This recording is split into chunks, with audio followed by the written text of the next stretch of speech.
కార్యక్రమానికి ఆ జూబ్లీహిల్స్ నియోజకవర్గ ప్రజలందరూ కూడా స్పష్టంగా కళ్ళతోటి దగ్గర నుంచి చూసింది. చాలామంది ఇది అంతర్రాష్ట్ర రౌడీ షీటర్ల సమ్మేళనం లాగుంది.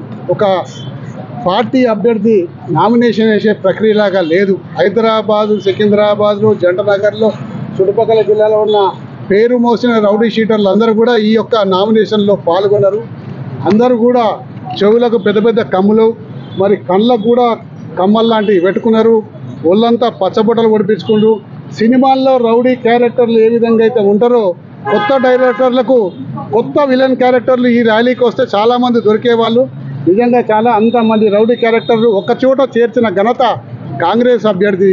కాబట్టి రాబోయే ఎన్నికల్లో ఇటువంటి రౌడీ మూకల చేతికి అధికార పగ్గాలు పోతే ఆ జూబ్లీహిల్స్ ప్రజలు నష్టపోతారు.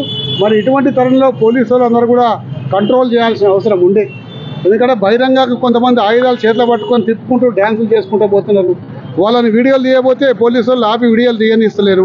మరి ఇంత బహిరంగంగా రౌడీ షీటర్లు కత్తులు తిప్పుకొని పోతూ ఉంటే పోలీసు వాళ్ళు ఆ విధంగా చేయడం నిజంగా చాలా శోచనీయం.